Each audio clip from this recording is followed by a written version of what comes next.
সুপ্রিয় শিক্ষার্থী বন্ধুরা, আসসালামু আলাইকুম। আশা করছি আপনারা প্রত্যেকেই অনেক ভালো আছেন, সুস্থ আছেন। ব্যাংক জবের ক্ষেত্রে কিছু টপিকস আছে, বিশেষ করে মুখস্থ পার্টের জন্য কোন কোন টপিকস গুলো অনেক বেশি গুরুত্বপূর্ণ, আমি সেই জিনিসটি এখানে একটু দেখাতে চাই। ধরেন মেমোরাইজিং পার্ট একটু লিখেন সবাই। মেমোরাইজিং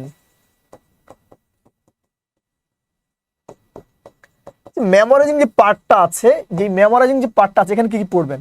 প্রথমত এখানে আপনারা সিনোনিম এবং অ্যান্টোনিম পড়বেন। আপনারা জানেন যে এমন কোন চাকরির পরীক্ষা নাই যেই চাকরি পরীক্ষায় 2 থেকে 5টা পর্যন্ত প্রশ্ন না আসে। ব্যাংক জবে এখান থেকে 2 থেকে 5টা প্রশ্ন অবশ্যই থাকবে।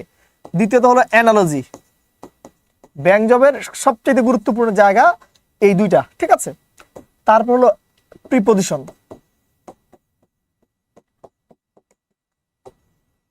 এখান থেকে একটা আসে, 2টা আসে, 3টা আসে। কারেক্ট স্পেলিং খুবই গুরুত্বপূর্ণ। এখান থেকে 1, 2, 3 যারা রিসেন্টলি পরীক্ষা দিয়েছেন আপনারা তারা জানেন, ঠিক আছে।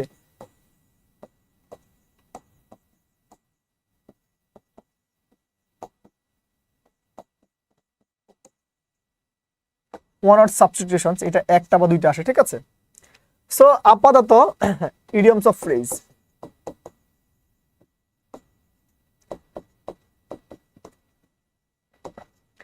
আপাতত এই যে ব্যাংক জবের ক্ষেত্রে মুখস্থ পার্টের জন্য আপনাদের করণীয় হলো এই মুখস্থ এই যে জিনিসগুলো আছে, এই জিনিসগুলো যদি একটু ভালো করে একটু পড়েন, কারণ এখানে কিন্তু কোনো শিক্ষকের কিন্তু কোনো ভূমিকা নাই।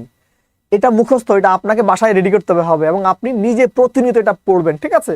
সো আমি আবার একটু বলি, এই অ্যানালজি থেকে এই 4টা বা 5টার মতো প্রশ্ন যে কোনো ব্যাংক জবের পরীক্ষাতে থাকে। ইডিয়মস অফ ফ্রেজ 1টা বা 2টা থাকবে, অ্যাপ্রোপ্রিয়েট প্রিপোজিশন 1, 2, 3টা থাকবে, সিনোনিম অ্যান্টোনিম কি 2 থেকে 5টা থাকবে, ওয়ান ওয়ার্ড সাবস্টিটিউশনস 1 থেকে 2টা, এবং কারেক্ট স্পেলিং 1, 2, 3, কখনো কখনো 4টা 5টাও থাকে, ঠিক আছে। এই হলো মুখস্থ পাঠের যে জায়গাগুলো। আর গ্রামারের ক্ষেত্রে আমরা 8 এবং 10টা টপিকস অতি গুরুত্বপূর্ণ, আমরা সেটা অন্য একদিন বলে দিব। আমরা আজকে ডিসকাস করব ব্যাংক জবের ক্ষেত্রে যে ইংরেজির যে সেগমেন্টটা আছে, বিশেষ করে প্রিলিমিনারি পরীক্ষার বা এমসিকিউ পরীক্ষার যে ব্যাংকের পরীক্ষায় ইংলিশে আসা যে প্রশ্নগুলো আছে, আমরা সেই প্রশ্নগুলো একটু ডিসকাস করতে চাই। তাহলে চলুন সবাই আমরা এখনই কথা বলা শুরু করলাম। দেখুন প্রথম প্রশ্ন, প্রত্যেকেই এই বাক্যটি সলভ করবেন। দেখেন এই যে প্রশ্নটি, এটা একটা ভয়েসের প্রশ্ন এবং এটা এখানে বলছে যে my friend said to me, আমার বন্ধু আমাকে বলছে, has your father return from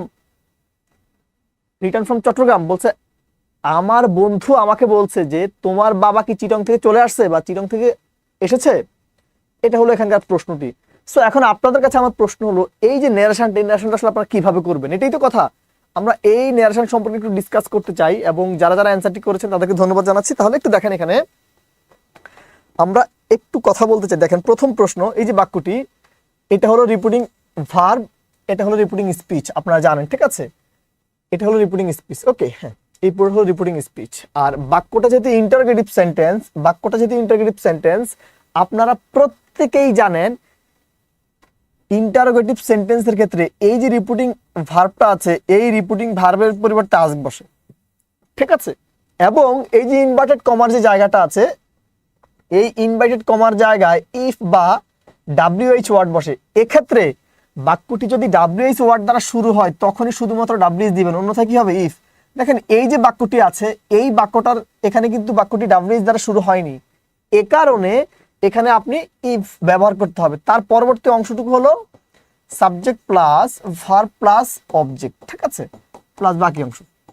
দেখেন কোন একটা ইন্টারোগেটিভ সেন্টেন্সকে ডাইরেক্ট থেকে ইনডাইরেক্ট করতে হলে মূলত আমাদের প্রসেসটা হলো রিপিটিং ভার্বের পরিবর্তে আস বসাবেন, ইনভার্টেড কমার পরিবর্তে ইফ বা WH ওয়ার্ড বসাবেন। সেক্ষেত্রে বাক্যের শুরুতে যদি WH ওয়ার্ড দিয়ে শুরু হয় তাহলে WH ওয়ার্ড, অন্যথায় ইফ বসাবেন, দেন পরবর্তী বাক্যের সাবজেক্ট প্লাস ভার্ব প্লাস বাকি অংশ, ঠিক আছে। আর একটা তথ্য সবাইকে দিতে চাই, ন্যারেশনের ক্ষেত্রে একটা বাক্য যেভাবেই থাকুক না কেন, ওই বাক্যটিকে ডাইরেক্ট থেকে ইনডাইরেক্ট করতে হলে ওই বাক্যটিকে আমাদের সবাইকে অ্যাসার্টিভ ফর্মে রূপান্তর করতে হবে। কোন ফর্মে? অ্যাসার্টিভ ফর্মে রূপান্তর করতে হবে, ঠিক আছে। তাহলে আমি একটু দেখাই। দেখেন আপনার কিন্তু লাগবে কি, যেহেতু বাক্যটি ইন্টারোগেটিভ অবশ্যই এখানে আস্কড লাগবে। দেখেন এখানে কিন্তু আস্কড নাই, এখানেও কিন্তু আস্কড নাই, এখানেও কিন্তু আস্কড নাই। তো যেহেতু আস্কড যেহেতু নাই, তাহলে তো আপনার দরকার নেই, ঠিক আছে, মনে থাকবে। এইবার আমি ইনভার্ট কমার পরিবর্তে আমি এখানে কি নিলাম, ইফ নিলাম। তারপর কি লাগবে, তারপর লাগবে হলো আপনার সাবজেক্ট লাগবে। দেখেন ইউর ফাদার, এই যে ইউর ফাদার হলো সাবজেক্ট। আপনারা জানেন এই যে ইউর, আপনারা জানেন, আমি একটু বলি, রিপিটিং স্পিচের কোন একটা প্রোনাউন যদি কোন পার্সন হয়, রিপিটিং স্পিচের কোন একটা প্রোনাউন যদি সেকেন্ড পার্সন হয় তাহলে তার রিপিটিং ভার্বের অবজেক্ট অনুসারে পরিবর্তন হয়, যদি ফার্স্ট পার্সন হয় তাহলে তার রিপিটিং ভার্বের সাবজেক্ট অনুসারে পরিবর্তন হয়, থার্ড পার্সন নো চেঞ্জ। যেহেতু এই যে ইউর কথাটা এটা যেহেতু সেকেন্ড পার্সন আছে, এটা মাই অনুসারে পরিবর্তন হবে, ঠিক আছে। ইউর যেহেতু এখানে পসেসিভ অ্যাডজেক্টিভ আছে, এই কারণে এই মি এর পসেসিভ ফর্মটা লাগবে, ঠিক আছে। তার মানে ইউর ফাদার হয়ে যাবে কি ফাদার, মাই ফাদার, ঠিক আছে। দেখেন এই বাক্যটাতে কিন্তু মাই ফাদার নাই, এখানেও মাই ফাদার নাই, ঠিক আছে। যদি এগুলো আমি আগেই ভুল দিয়ে বলছি, ঠিক আছে। আসেন তারপর দেখেন এই যে বাক্যটি, এই বাক্যটি প্রেজেন্ট পারফেক্ট টেন্স এখানে দেওয়া আছে, বাট আপনারা জানেন আমার এই রিপিটিং ভার্বের অংশটা, এই রিপিটিং ভার্বের অংশটা যদি কখনো পাস্ট টেন্সের হয়, সেক্ষেত্রে রিপিটিং স্পিচ এর টেন্স করসপন্ডিং পাস্ট টেন্সে পরিবর্তন হয়। কিভাবে পরিবর্তন হয়? করসপন্ডিং পাস্ট টেন্সে পরিবর্তন হয়। অর্থাৎ এই জায়গার টেন্সটা যদি প্রেজেন্ট ইনডিফিনিট টেন্সে থাকে, এটা পাস্ট ইনডিফিনিট টেন্সে কনভার্ট করবেন। যদি থাকে প্রেজেন্ট কন্টিনিউয়াস টেন্সে, পাস্ট কন্টিনিউয়াস টেন্সে কনভার্ট করবেন। যদি থাকে প্রেজেন্ট পারফেক্টে, তা পাস্ট পারফেক্টে কনভার্ট করবেন। যদি থাকে প্রেজেন্ট পারফেক্ট কন্টিনিউয়াস টেন্সে, আপনাকে কনভার্ট করতে হবে পাস্ট পারফেক্ট কন্টিনিউয়াস টেন্সে, ঠিক আছে। আবার যদি থাকে পাস্ট ইনডিফিনিট টেন্সে, আপনাকে পরিবর্তন করতে হবে পাস্ট পারফেক্ট টেন্সে। যদি থাকে পাস্ট কন্টিনিউয়াস টেন্সে, আপনাকে পরিবর্তন করতে হবে পাস্ট পারফেক্ট কন্টিনিউয়াস টেন্সে। এবং যদি থাকে ফিউচারে, পরিবর্তন করতে হবে ফিউচার ইন পাস্টে। তো এই অংশটা যেহেতু পাস্ট টেন্সে আছে, এটা যেহেতু প্রেজেন্ট পারফেক্টে আছে, এটাকে আমাদের পরিবর্তন করতে হবে পাস্ট পারফেক্ট টেন্সে। কোন টেন্সে? পাস্ট পারফেক্ট টেন্সে। এই দেখেন পাস্ট পারফেক্ট মানে হলো হ্যাড প্লাস বি3। আশা করি এতটুকু বোঝাতে পেরেছি। একজন বিখ্যাত মনীষীর মতে আর কি, একজন বিখ্যাত মনীষীর মতে হলো এটাকে বলা হয় 80-20 রুলস। 80-20 রুলস কি জানেন? 80-20 রুলস হলো এমন একটা জিনিস, মানে আপনি যদি নিজে যদি বাসায় যদি পড়েন, তখন কিন্তু আপনি যখন প্রিপারেশন যখন নেবেন যে কোনো সাবজেক্টের বইতে, আপনি কিন্তু ওই বইয়ের পুরো বইটা পড়েন, মানে আপনাকে 100% পড়াশোনা করতে হয়, ঠিক আছে। বাট 80-20 রুলস হলো আপনি 20% পড়াশোনা করবেন, 20% পড়াশোনা করে 80% ফলাফল পাবেন। সেটা কি জানেন? সেটা হলো আপনি যখন আমাদের কাছে যখন আসবেন, আমরা প্রতিটি সাবজেক্টের প্রতিটি জিনিস অ্যানালাইসিস করে করে কোন কোন জিনিসগুলো লাগবে, কোন কোন জিনিসগুলো লাগবে না, ফর দ্য ফার্স্ট টাইমিং আমরা ওই জিনিসগুলো আগে আপনাদেরকে একটু আলোকপাত করে দিব, ঠিক আছে। সো কাজেই আপনি দেখবেন আমি এখন আপনাদেরকে মানে কিছু গাইডলাইন দিব, ওই গাইডলাইন্সে দেখবেন যে কোনো বইতে কিন্তু ইংরেজির জন্য 40+ কিন্তু গ্রামারের টপিকস আছে, কিন্তু না, আপনি ব্যাংকের জন্য মোটামুটি 8 থেকে 10টা টপিকস পড়লে আল্লাহর রহমতে আপনি জায়গাটা ক্যারি করতে পারবেন, বা আপনি মানে প্রিলিমিনারিটা ক্যারি করতে পারবেন। এখন আমার প্রশ্ন, আপনি কিভাবে সেটা ক্যারি করতে চান, ঠিক আছে। আবার এই যে মুখস্থ পার্ট, মেমোরাইজিং পার্ট, যে কোনো বইতে দেখবেন 8 থেকে 10টা সেগমেন্ট আছে, কিন্তু না, আপনি ব্যাংকের জন্য কিছু স্পেসিফিক জায়গা আছে, ওই স্পেসিফিক জায়গাগুলো যদি আপনি ভালো করে ধরতে পারেন, তাহলে আই ক্যান সে আপনি অ্যাচিভ করতে পারবেন আপনার নির্দিষ্ট গন্তব্য। তাহলে আমরা পরবর্তী প্রশ্নটি আসতে চাই। এখন আমাদের নেক্সট প্রশ্নটি হলো এটা, এটা হলো বাংলাদেশ ব্যাংকের সহকারী পরিচালক পদের একটা প্রশ্ন, ঠিক আছে। বাংলাদেশ ব্যাংকের সহকারী পরিচালক পদের একটা প্রশ্ন, এবং এই প্রশ্নটি আমরা সবাই সলভ করব। দেখেন এখানে কি বলছে, find the synonym of the underline word in the sentence I relinquished. হ্যাঁ, এখানে ছিল আপনাদের কি underline, my place to line to back and talk with my friend. এখানে এই রেলিংকুইজ শব্দটা নিচে মূলত আন্ডারলাইন ছিল, ঠিক আছে। আপনারা জানেন যে এই রেলিংকুইজ শব্দটির অর্থ হলো ত্যাগ করা। রেলিংকুইজ শব্দটির অর্থ কি করা? ত্যাগ করা বা ছেড়ে যাওয়া, ঠিক আছে। এখন এখানে বলছে এই যে রেলিংকুইজ শব্দটি আছে, এই রেলিংকুইজ শব্দটির সমার্থক শব্দ বের করতে। কি বের করতে বলছে?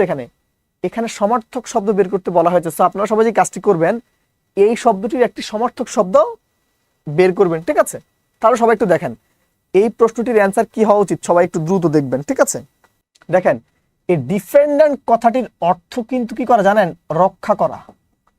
ডিফেন্ডেন্ট কথাটির অর্থ হলো রক্ষা করা, ঠিক আছে। তারপর এই যে ডিলে অর্থ দেরি করা, ডিলের অর্থ কি করা? দেরি করা, ওকে। আর এই যে রেমেন্ডেন্ট যে শব্দটি আছে, রেমেন্ডেন্ট নামক যে শব্দটি আছে, এই শব্দটির অর্থ মূলত হলো কাউকে কি করা? আস্ক করা বা জিজ্ঞাসাবাদ করা। জিজ্ঞাসাবাদ করা, কাউকে জিজ্ঞাসাবাদ করা, ঠিক আছে। দেখেন আমাদের এখানে যে প্রশ্নটি দেওয়া আছে, এখানকার মেইন স্পিরিটটি ছিল রেলিংকুইজ, বা এই শব্দটির অর্থ হলো ত্যাগ করা, ঠিক আছে, বা লিভ করা। তো এই শব্দটি একটা সিনোনিম পেয়েছে, আপনারা জানেন এই যে ইল্ড বা ইয়েল্ড শব্দটির অর্থ কিন্তু ত্যাগ করা, ঠিক আছে।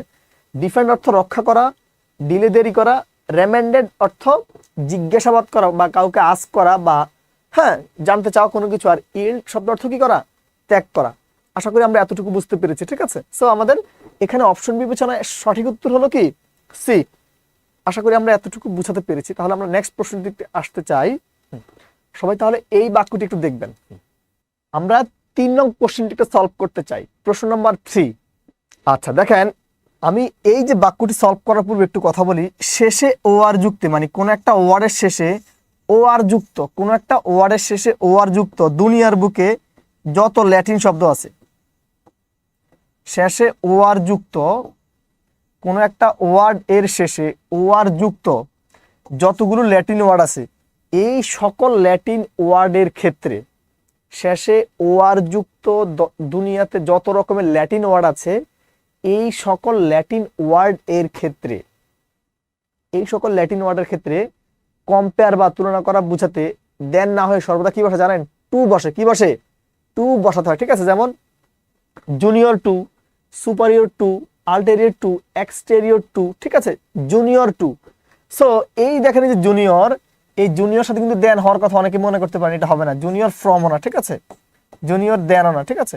আপনারা জানেন যে এই শেষে ও আর যুক্ত দুনিয়াতে যত ওয়ার্ড আছে বা ল্যাটিন যতগুলো ওয়ার্ড আছে, সকল ওয়ার্ডের পর বা ল্যাটিন অ্যাডজেক্টিভ বলা যেতে পারে এগুলোকে, বা বলা হয় মানে শেষে ও আর যুক্ত পৃথিবীতে যতগুলো অ্যাডজেক্টিভ আছে, এই সকল অ্যাডজেক্টিভের পর দেন না বসে মানে কম্পেয়ার করার পরেও সেখানে দেন না হয়ে কি হয়, টু বসাতে হয়। কি বসাতে হয়, টু বসাতে হয়। আশা করি আমরা এতটুকু বুঝাতে পেরেছি। পরবর্তী প্রশ্নটিতে আসতে চাই। হ্যাঁ, তাহলে আমরা নেক্সট প্রশ্নে একটু আসতে চাই। খুবই গুরুত্বপূর্ণ একটা প্রশ্ন, এবং এটা হলো বাংলাদেশ ব্যাংকের মানে অফিসার ক্যাশের একটা প্রশ্ন। এই প্রশ্নটি হলো বাংলাদেশ ব্যাংকের অফিসার ক্যাশের একটা প্রশ্ন। হ্যাঁ, তাহলে আমরা একটু বাক্যটি একটু সলভ করতে চাই। দেখেন এই যে বাক্যটি আছে, এই বাক্যটি এটা এমন একটা টপিক্সের প্রশ্ন, সেই টপিক্সটি আমি একটু আপনার কাছে একটু বলতে চাই। সেই প্রশ্নটি হলো এই যে প্রশ্নটি, এই প্রশ্নটি মূলত এগ্রিমেন্টের প্রশ্ন। কিসের প্রশ্ন, এগ্রিমেন্টের প্রশ্ন। আর এই বাক্যটা যেহেতু নেগেটিভ আছে, সো এই বাক্যটা হলো নেগেটিভ এগ্রিমেন্টের প্রশ্ন, ঠিক আছে।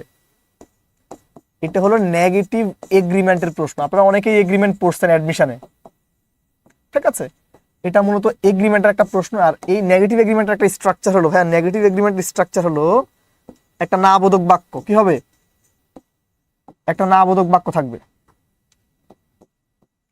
তারপর কমা। এই কমার যদি কোন একটা বাক্যে যদি আপনি এন্ড এর আগে যদি কমা যদি থাকে, তখন ওই বাক্যটা বেসিক্যালি কি হয়ে যায়, যদি কোনো একটা বাক্যে এন্ড থাকে এবং এন্ড এর আগে যদি কখনো কমা থাকে, তা এগ্রিমেন্টে রূপান্তরিত হয়, ঠিক আছে। এবং এই বাক্যটি যেহেতু নেগেটিভ এখানে আছে, এই কারণে এই বাক্যটাকে বলা হয় নেগেটিভ এগ্রিমেন্ট, ঠিক আছে। আর এই নেগেটিভ এগ্রিমেন্টের অ্যান্সারটা দুই ভাবে করা যায়।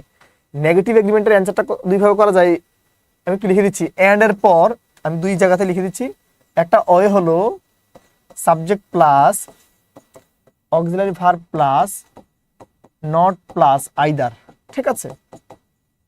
এই একটা ফর্মুলা আছে। অ্যানাদার ফর্মুলা হলো প্রথমে নেইদার প্লাস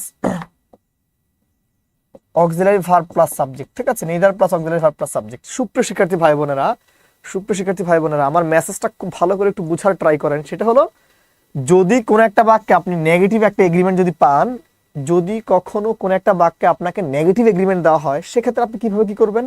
নেগেটিভ এগ্রিমেন্টের ক্ষেত্রে প্রথমত শর্ত হলো কিভাবে চিনবেন, বাক্যটা নেগেটিভ থাকবে এক এবং এন্ডের আগে থাকবে কমা, ঠিক আছে। সো এই যে বাক্যটা, she did not know the answer, ঠিক আছে, she did not know the answer, এখানে একটা কমা আছে, যে এন্ডের আগে কমা আছে মানে এটা কি হয়ে গেছে, এগ্রিমেন্ট। আর বাক্যটা যেহেতু নেগেটিভ, সো এটা একটা নেগেটিভ এগ্রিমেন্ট, ঠিক আছে। আর এই নেগেটিভ এগ্রিমেন্টকে দুই ভাবে আমরা সলভ করতে পারি। দ্য ফার্স্ট থিং ইজ কি, subject plus auxiliary verb plus not plus either, and another one is কি, neither plus auxiliary verb plus subject. তাহলে দেখেন আমরা একটু মিলাতে চাই প্রশ্নটি কি হতে পারে, একটু দেখেন। Subject plus auxiliary verb plus not plus either, এখানে কিন্তু এখানে এন্ড এর কারণে এটা হয় না, ঠিক আছে। এই বাক্যটা কেন হয় নাই, দেখেন সাবজেক্ট আছে, অক্সিলারি ভার্ব আছে, নট আছে, কিন্তু এখানে এন এর কারণে এটা হয় নাই। তারপর এটা দেখেন, সাবজেক্ট আছে, অক্সিলারি ভার্ব আছে, এখানে নটও নাই, আইদারও নাই, সরি এই দুটো এটা কেটে দিলাম, ঠিক আছে, মানে এটা এতটুকু পর্যন্ত সঠিক, এটা এতটুকু পর্যন্ত সঠিক। আবার এই যে বাক্যটি দেখেন, এখানে প্রথমে আছে নেইদার, তারপরে কিন্তু ঘরটা কিন্তু অক্সিলারি ভার্বের ঘর। কার ঘর? অক্সিলারি ভার্বের ঘর। এখানে এই জন্য হয় নাই। আমি আবার বলছি, আমার এই বাক্যটি এখানে এতটুকু পর্যন্ত সঠিক ছিল, এখানে একটা ওয়ার্ডের কারণে হয়নি। আর এই বাক্যটি এখানে নেইদার শব্দটার কারণে হয়নি। আর এই বাক্যটি নেইদার ঠিক আছে প্রথমে, তারপর কিন্তু ঘরটা কার? অক্সিলারি ভার্বের ঘর। আমরা কি বলছি? একটা ওয়ে হলো subject plus auxiliary verb plus not plus either, and another way হলো neither plus auxiliary verb plus subject. তো দেখেন এখানে নেইদার ছিল, অক্সিলারি ভার্বটা ছিল না, সেটা কেটে দিলাম। তাহলে আমাদের রাইট অ্যান্সার হলো neither plus auxiliary verb plus subject, ঠিক আছে। এখন এই এগ্রিমেন্ট মূলত দু প্রকার। এগ্রিমেন্ট মূলত কত প্রকার? দু প্রকার। আমি একটু আপনাদেরকে মানে অ্যাফার্মেটিভ এগ্রিমেন্টের প্রশ্ন একটু পড়া দিতে চাই, যেহেতু আমাদের প্রশ্ন এখানে আছে। আচ্ছা, আমরা এই বাক্যটি পুরোপুরি ক্লিয়ার একটু জানান সবাই। আমরা প্রত্যেকেই নেগেটিভ এগ্রিমেন্টের শর্তটা এবং এই প্রশ্নটি ক্লিয়ার কিনা কাইন্ডলি একটু জানাবেন। ওকে, তাহলে আমরা একটু কথা বলতে চাই, প্রত্যেকেই এই বাক্যটি সলভ করবেন এবং এটা খুবই গুরুত্বপূর্ণ একটা নিয়ম। আপনারা জানেন যে এই পিন পয়েন্ট এরর যে প্রশ্নগুলো, এই প্রশ্নগুলো মানে সলভ করা খুবই টাফ এবং খুবই মজাদার, ঠিক আছে। কারণ এখানে একটা বাক্যে জাস্ট একটাই ত্রুটি থাকে, ঠিক আছে। এবং আপনারা অনেকেই জানেন যে এই জায়গাটা, সেটা হলো এই যে পিন পয়েন্ট এররের যে জায়গাটা, এটা বিআইবিএম এর একটা পছন্দের টপিক। সো আমরা এই কারণে এই জায়গাটা এখানে ডিসকাস করতেছি। প্রত্যেকে একটু বাক্যটি সলভ করবেন, এই বাক্যটি সবাই একটু সলভ করবেন। দেখেন এখানে বলছে she must retyping the report before she hands it in to the director of a financial, ঠিক আছে। এখানে একটু দেখেন, আপনারা সবাই একটা তথ্য আগে থেকে কিন্তু জানতেন। জি ওয়ালাইকুম আসসালাম। আমরা প্রত্যেকেই একটা তথ্য কিন্তু জানি, সেই তথ্যটি হলো যে সাধারণত মোডাল ভার্ব তো আপনারা চিনেন। মোডাল ভার্ব, দুনিয়াতে যত মোডাল ভার্ব আছে, সকল মোডাল ভার্বের পর সাধারণত ভার্বের কিন্তু কি হয় জানেন? বেস ফর্ম বসাতে হয়। কোন ফর্ম বসাতে হয়? বেস ফর্মটা বসাতে হয়। আচ্ছা বলেন, আপনি কি কখনো এই মাস্ট একটা মোডাল ভার্ব, এই মোডাল ভার্বের পর কি কখনো ভার্ব প্লাস আইএনজি দেখছেন এই জীবনে? মাস্ট এর পর আপনারা কি কখনোই ভার্ব প্লাস আইএনজি হতে দেখছেন? নাকি মাস্টের পর শুধু ভার্বের বেস ফর্ম দরকার ছিল রিটাইপ? মাস্টের পর শুধু ভার্বের কোন ফর্ম হয়? বেস ফর্ম বসাতে হয়, ঠিক আছে। মাস্ট এর পর ভার্বের বেস ফর্ম বসাতে হয়, ঠিক আছে। সো এই অপশনটা ভুল। সো আমাদের সঠিক উত্তর হলো এটা। কারণ আপনারা জানেন পিন পয়েন্ট এররের মধ্যে যেই জিনিসটি সবচেয়ে জরুরি সেটা হলো ভুল অংশটুকু চিহ্নিত করতে হয়। কি করতে হয়? একটা বাক্যের ভুল জায়গাটুকু চিহ্নিত করতে হয়। সো কাজেই আমাদের এই বাক্যটির এই অপশনটাই ভুল, ঠিক আছে। সো এ কারণে এই প্রশ্নটি সঠিক উত্তর হলো এটা, ঠিক আছে। তবে আমি একটা তথ্য দিতে চাই। দেখেন এখানে কিন্তু বাক্যের সাবজেক্টটা কিন্তু থার্ড পারসন সিঙ্গুলার নাম্বার। বাংলাদেশের কোনো বইতে বেস ফর্ম যে আলাদা একটা ফর্ম, এটা কেউ কিন্তু দেখায় নাই। বাট যে কোনো জায়গায় বলা আছে যে টু এর পর ভার্বের বেস ফর্ম হয়, মোডাল ভার্বের পর ভার্বের বেস ফর্ম হয়, তারপর ডু ডাজ ডিড বা ডু ভার্বের পর ভার্বের বেস ফর্ম হয়। এই কথাটুকু সবাই কিন্তু তার বইতে লিখেছেন। বাট বেস ফর্ম যে আলাদা একটা ভার্ব বা এটা যে আলাদা একটা ফর্ম আছে, এই ফর্মটা কেউ দেখাতে রাজি না, ঠিক আছে। সো আমি একটু বলি, দেখেন এখানে সি, এই যে সাবজেক্টটা থার্ড পারসন সিঙ্গুলার নাম্বার হওয়ার পর আমি এখানে এসবে যোগ করিনি। কারণটা কি? কারণ এটা একটা বেস ফর্ম। শুধু একটা কথা সবাই মাথায় রাখবেন যে ভার্বের বেস ফর্মের সাথে কখনোই এস বাই এস যোগ করা যায় না। একটা নোট লিখে রাখেন সবাই। ভার্ব এর বেস ফর্মের সাথে কখনোই এস বাই এস কাউন্ট করা যাবে না, ঠিক আছে। আশা করি আমরা এই প্রশ্নটি বুঝাতে পেরেছি। যদি এতটুকু বুঝাতে পারি তাহলে আমরা পরবর্তী বাক্যটিতে আসতে চাই, ঠিক আছে। হ্যাঁ, দেখেন আমরা আরো একটা পিন পয়েন্ট এরর পেয়েছি। আপনাদের কাজ হলো শুধুমাত্র এই বাক্যটির ভুল অ্যান্সারটি মানে ভুল অংশটুকু অ্যান্সার করবেন, ঠিক আছে। ওকে, দেখেন এখানে বলছে which underline part of the sentence is incorrect. বলছে এখানকার কোন আন্ডারলাইনকৃত কোন অংশটুকু হলো ভুল বা ইনকারেক্ট, ঠিক আছে। তাহলে এখানে দেখেন বলছে we can not hardly believe, এটাই হ্যাঁ বিলিভ এতটুকু পর্যন্ত। ওকে, হ্যাঁ typing mistake. That the situation is so serious as to justify such a precautions, ঠিক আছে। দেখেন এই যে বাক্যটি আছে, এই বাক্যটির কোথায় ভুল আপনাদেরকে আমি আরো 5 সেকেন্ড সময় দিলাম, আপনারা কাইন্ডলি একটু দেখেন। এটা খুবই চমৎকার একটা বাক্য। এবং আমরা এখানে কিছু তথ্য আপনাদের কাছে আমি মানে অ্যাডিশনাল কিছু তথ্য আমি এখানে শেয়ার করতে চাই। তো কাজে আমরা এই তথ্যগুলো শেয়ার করবো। আগে আপনারা একটু কাইন্ডলি জানাবেন যে এখানে কি হতে পারে। হ্যাঁ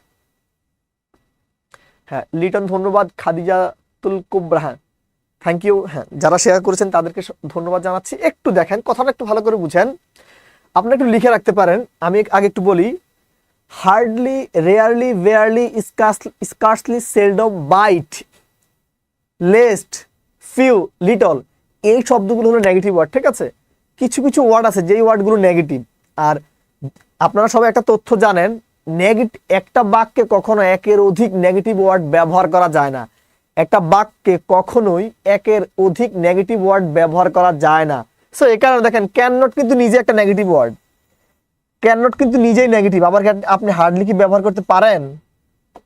ক্যান নট কিন্তু নিজেই নেগেটিভ, আপনি কিন্তু আবার কি ব্যবহার করতে পারেন না, হার্ডলি কথাটুকু ব্যবহার করতে পারেন না।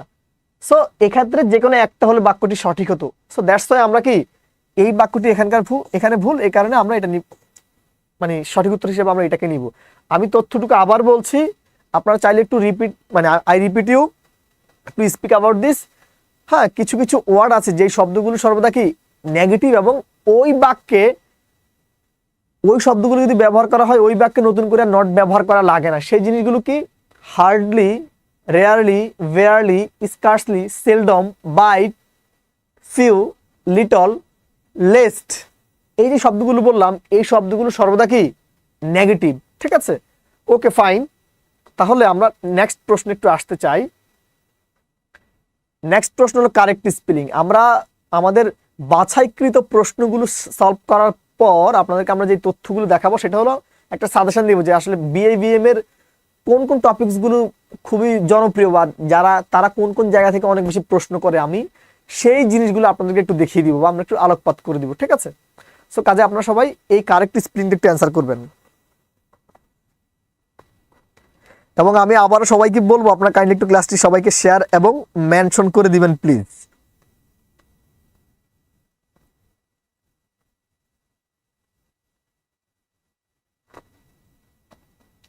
দেখেন এখানে বলছে ফ্যাসিনেটিং। ঠিক আছে, দেখেন আমরা একটু যদি আলোচনা করতে যাই, ফ্যাসিনেটিং,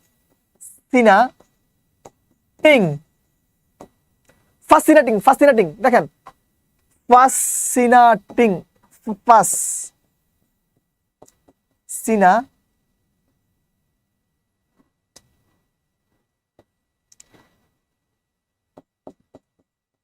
ফ্যাসিনেটিং, দ্যাট মিনস হলো কি ফ্যাসিনেটিং। ঠিক আছে, আপনারা যখন কারেক্ট স্পেলিং যখন রাখবেন তখন এই কারেক্ট স্পেলিং মনে করার সময় বা কারেক্ট স্পেলিং করার সময় যে তথ্যটি সর্বদা মাথায় রাখবেন সেটা হলো এই কারেক্ট স্পেলিং এর উচ্চারণটা সবসময় বিকৃত হবে। ঠিক আছে, শুধু এটা এই ক্ষেত্রে জাস্ট আপনি মনে রাখার জন্য একটু বিকৃত ভাবে ব্যাপারটাকে একটু উপস্থাপন করবেন। ঠিক আছে, আমার কাছে বলতে হচ্ছে কি ফ্যাসিনেটিং।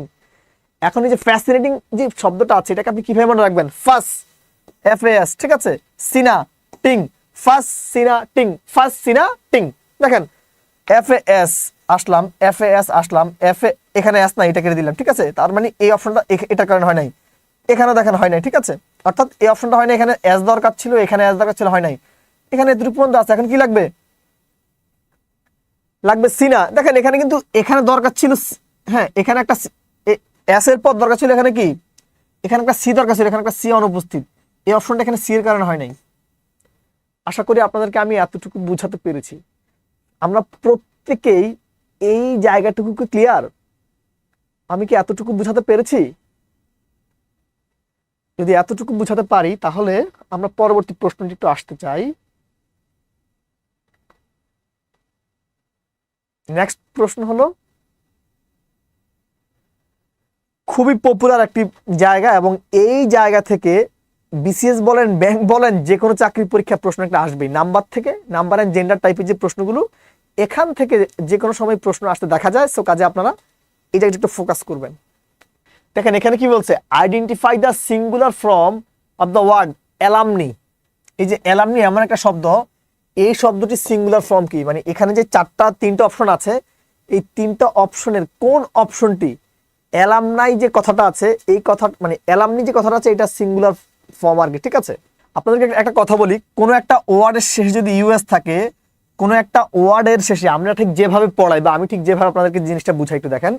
কোনো একটা ওয়ার্ডের শেষে যদি কি থাকে, ইউএস থাকে, ওই শব্দটাকে সিঙ্গুলার থেকে প্লুরাল দুইভাবে করা যায়।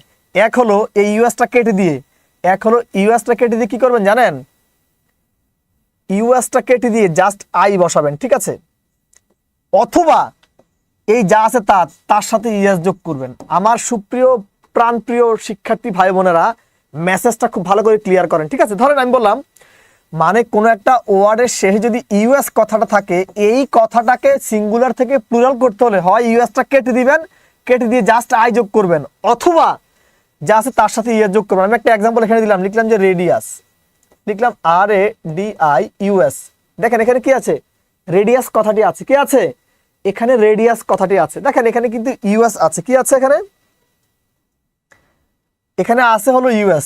দেখেন এই যে ইউএস কথাটা আছে ওয়ার্ডের শেষে, আমি ইউএসটা কেটে দিয়ে কি করতে পারি, শুধু জাস্ট এখানে আই লিখতে পারি। তাহলে এটা কি হতে পারে, RAD, এ একটা আই আর এ একটা আই, এই হলো এক রকমের, ঠিক আছে, এই হলো এইরকম।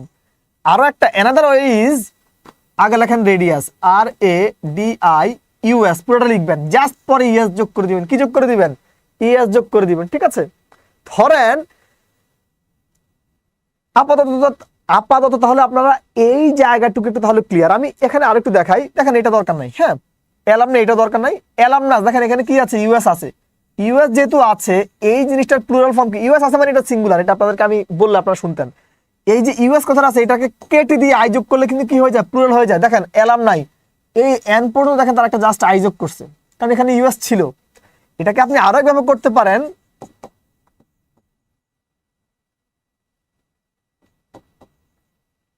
এই যে অ্যালামনাস লেখার পর ইএস যোগ করে দিবেন, ঠিক আছে। তাহলে আপনাদের কাছে আমার এই প্রশ্নের মেরিটটা হলো, কোনো একটা ওয়ার্ডের শেষে যদি ইউএস কথাটা থাকে, তাকে প্লুরাল করতে হলে হয় ইউএসটা কেটে দিয়ে জাস্ট আই যোগ করবেন, অথবা যা আছে তার সাথে ইএস যোগ করে দিবেন। আমি কি এতটুকু বুঝাতে পেরেছি, আমি কি এতটুকু বুঝাতে পেরেছি? যদি এতটুকু বুঝাতে পারি, শুধু লিখবেন ভাই ক্লিয়ার, কথাটা একটু লিখবেন ক্লিয়ার। যদি এতটুকু বুঝাতে পারি, জাস্ট রাইট ডাউন ক্লিয়ার।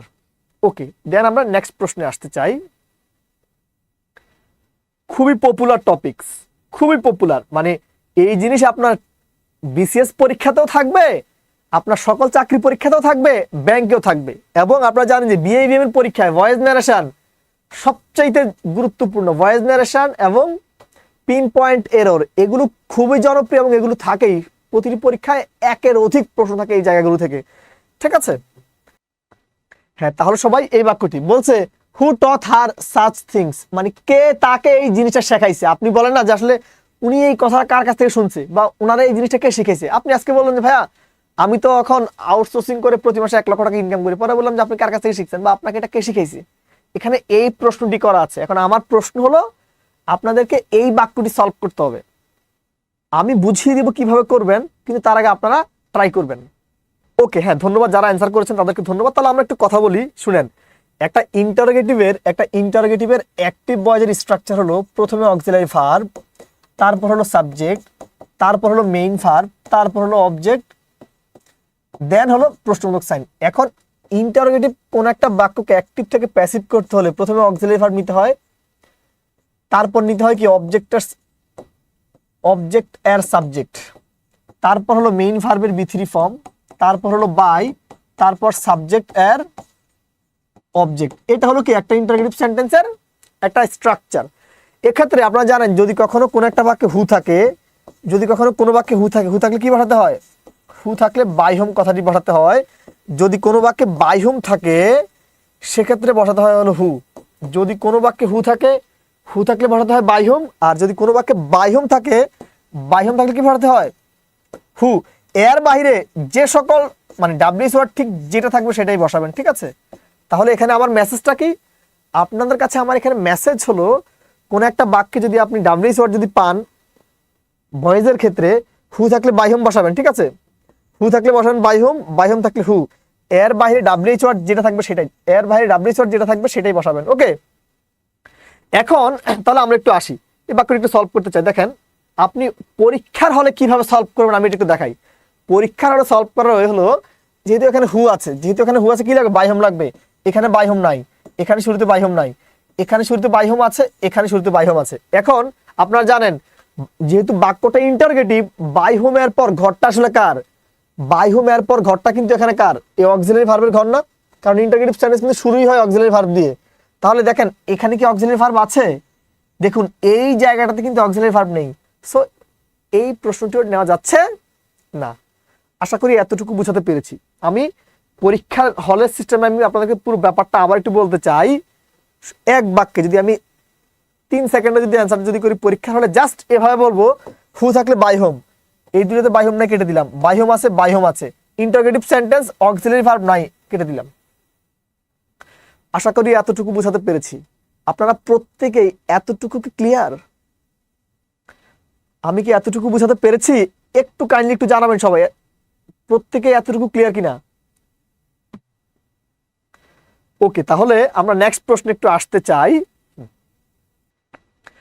ওকে, হ্যাঁ দেখেন আমরা তাহলে এখানে একটু কথা বলতে চাই, আমি এখানে একটু ডিসকাস করতে চাই। আপনারা সবাই জানেন যে ডাই, এই ডাইকে বলা হয় মরার মরা পাস মরা।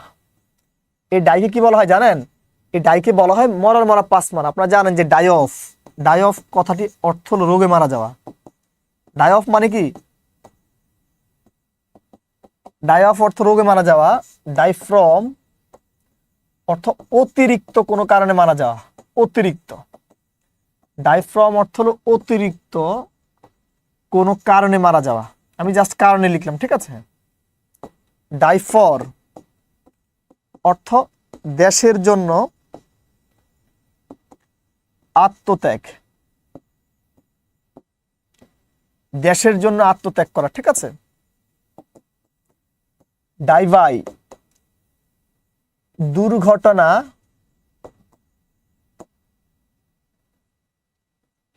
বা আত্মহত্যা করা, ঠিক আছে। ডাই ইন শান্তিতে মারা যাওয়া। ডাই ইন কিভাবে মারা যায়? শান্তিতে মারা যাওয়া, ঠিক আছে। শান্তিতে বা দারিদ্র্যে। ওকে ওকে, তাহলে এখানে একটু দেখেন, এটাকে বাংলায় সাধারণত আপনারা শিখেছেন কিভাবে, যে মরার মরা পাস মরা। আমি একটু একটু মানে মাইন্ড ম্যাপিং আকারে একটু দিয়েছি, কারণ আপনারা জানেন যে যখন আমরা কোনো কিছু মাইন্ড ম্যাপিং হইতে যখন শিখি তখন ওই জিনিসগুলো আমরা একটু বেশি মনে রাখতে পারি। দেখবেন আপনারা যখন মুভি টুভি যখন দেখেন, ওই মুভির তথ্য কিন্তু, ওই মুভির যে দৃশ্য, এটা কিন্তু 5 বছর পরে ইউ ক্যান ইমাজিন, বাট আপনি অনেক কিছু পড়েন, এগুলো কিন্তু সবসময় মনে থাকে না। সো একটু ভিজুয়ালাইজ ওয়েতে যদি পড়ি, that can be very important for our memory. দেখেন তাহলে ডাই, ডাই অফ অর্থ যে কোনো রোগে মারা যাওয়া, ঠিক আছে। আপনি কি বলতে পারেন? The man died of cancer, ulcer, etcetera etcetera, সব রোগে মারা গেলে হলো ডাই অফ। ডাই ফর দেশের জন্য, the man die for his country, the man die for কি হিজ কান্ট্রি, বা দ্য ম্যান ডাই ফর, আপনি কি বলতে পারেন? একটা মহৎ কাজ, হ্যাঁ একটা ভালো কাজের জন্য বলতে পারেন ডাই বাই অ্যাক্সিডেন্টে অথবা আত্মহত্যা করে মারা যাওয়া, ঠিক আছে। The boy died by road accident, ঠিক আছে। The boy died by road accident. আপনি কি বলতে পারেন? ডাই ইন শান্তিতে মারা যাওয়া। The man died in peace, শান্তিতে লোকটি মারা গেল। আর ডাই ফ্রম অর্থ অতিরিক্ত কারণে মারা যাওয়া। অতিরিক্ত কাজটা কি? ধরেন the man died from over working, অতিরিক্ত কাজ করার কারণে লোকটি মারা গেল। The man died from over eating, অতিরিক্ত খেয়ে ফেলার কারণে মারা গেল। মানে যখন অতিরিক্ত কোনো কজ বা অতিরিক্ত কোনো কারণ বোঝায় সেক্ষেত্রে হলো ডাই ফ্রম। আশা করি এতটুকু বোঝাতে পেরেছি। সো এখানে কি বলা হয়েছে? The man he died dash his country, যখনই কোনো মানুষ কোনো কান্ট্রি বা দেশের জন্য বা মহৎ কাজে বা মহৎ উদ্দেশ্যে মারা যায়, সেক্ষেত্রে বসাতে হয় কি? ডাই। সেক্ষেত্রে বসাতে হলো ডাই হলো ফ। আশা করি এতটুকু বোঝাতে পেরেছি। কোচিং এ আসলে কেন ভর্তি হবেন? কোচিং এ ভর্তি হবেন মূলত একটা গাইডলাইনের কারণে। প্রথমত গাইডলাইনের কারণে কোচিং থেকে আপনাকে একটা গাইডলাইন দেওয়া হবে। দ্বিতীয়ত হলো আপনার অনেক বেশি লট অফ ক্লাসেস, আপনি অনেক বেশি ক্লাসেস পাবেন। যেমন আপনি ধরেন আপনি ম্যাথে পড়াশোনা করছেন, বাট আপনি ইংলিশ হয়তো ভালো পারেন না, তখন আপনি ইংলিশ অনেক ভালো পারেন, আপনি ম্যাথ ভালো পারেন না, আপনি সাধারণ জ্ঞান কম পারেন, তখন আপনি যে সাবজেক্টে দুর্বল, আপনি আপনার ওই সাবজেক্টের দুর্বলতা কাটানোর জন্য কি আপনি লট অফ ক্লাস আপনি পাবেন। এবং এই ক্লাসগুলোর পাশাপাশি আপনাদেরকে আমরা লেকচার শিট দিব, একেবারে গবেষণা সমৃদ্ধ লেকচার শিট দিব। আপনারা শুধু লেকচার শিটগুলো পড়লেও প্রিলিমিনারি পাস করবেন আশা করি, ঠিক আছে। এবং এই লেকচার শিটের পাশাপাশি আমাদের এই ক্লাসের পর প্রতি তিনটি ক্লাসের ভিতর একটা করে সলভ ক্লাস দেওয়া হয়, ঠিক আছে। আমরা শিক্ষকরা যে জিনিসগুলো আপনাদেরকে ক্লাসে পড়াই, ক্লাসে পড়ানোর পর যখন বাসায় আপনাদেরকে আমরা কাজ যখন দিই, বাসায় কাজ দেওয়ার পর আপনি বাসায় যখন সলভ করতে পারেন না, বা যখন পরীক্ষা যখন হয়, পরীক্ষার প্রশ্ন যখন সলভ যখন করতে যখন পারেন না, তখন আমরা এই জিনিসগুলো কি সলভ ক্লাসে, আমরা এই জিনিসগুলো সলভ ক্লাসে আপনাদেরকে সলভ করে দিই, ঠিক আছে। এন্ড ফাইনালি হলো এক্সাম। আপনারা জানেন যে আমরা প্রতিটি লেকচারের উপর একটা করে এক্সাম নিই, অর্থাৎ আপনাদের টোটাল ব্যাংক যাবে মোটামুটি 120টার মতো মনে হয় ক্লাস আছে। তো 120টা প্লাস যে ক্লাস যে করবেন লেকচার, প্রতিটি লেকচার উপর কি প্রত্যেকটা লেকচার উপর একটা করে পরীক্ষা আছে এবং মান্থলি পরীক্ষা আছে এবং অ্যাসাইনমেন্ট টেস্ট আছে, ঠিক আছে। সো আপনারা মানে আপনি তো পড়াশোনা করবেন, আপনি তো একজন মেধাবী শিক্ষার্থী, এটা আমি জানি, কিন্তু আমার প্রশ্নটি হলো আপনি একটা কোচিংয়ে ভর্তি হওয়া মানে একটা গাইডলাইনে থাকা, আপনাকে একটা ফ্রেমওয়ার্কের মধ্যে আপনাকে তারা বলবে যে আজকে আপনি এতটুকু পড়তে হবে, এতটুকুর মধ্যে আপনার পরীক্ষাটা হবে। ধরেন আপনি যত বড় শয়তানি হন না কেন, আপনি যতই ফেসবুকের মানে টেক্সট বুকের বদলে ফেসবুক চালান না কেন, আপনি কিন্তু যখন বলে আমরা যেহেতু বাংলাদেশের মানুষ, আমরা কিন্তু পরীক্ষার জন্য একটু পড়ি, পরীক্ষার আগে একটু বসি। তো কাজেই যখনই আপনি একটা কোচিং যখন ভর্তি হবেন, তখন কিন্তু কি আপনার একটা মাথায় একটা টেনশন থাকবে যে আমার কালকে পরীক্ষা। তো তখনই কিন্তু কি আপনি একটু একটু করে পড়বেন, ঠিক আছে। সো এই জিনিসগুলি, আর আমি যেটা 80-20 রুলস বললাম, 80-20 রুলসের মাধ্যমে আমরা গবেষণা করে আপনার কি কি বাদ দেওয়া লাগবে, কারণ আপনারা জানেন চাকরি পরীক্ষার কিন্তু স্পেসিফিক কোনো সিলেবাস নাই। সো এই সিলেবাস না থাকা সত্ত্বেও যে কিভাবে বা কোন কোন জিনিসগুলো আপনাদের জন্য সবচেয়ে এসেনশিয়াল, আমরা ওই জিনিসগুলো দেখিয়ে দেই আপনাদেরকে এবং আপনাদের চাকরি পাওয়াটাকে জাস্ট সহজ করি, ঠিক আছে। সো আমার আপাতত এতটুকু ছিল আলোচনা। আমরা আজকে এখানে বিদায় নিতে চাচ্ছি। সবাই তাহলে ভালো থাকবেন, সুস্থ থাকবেন।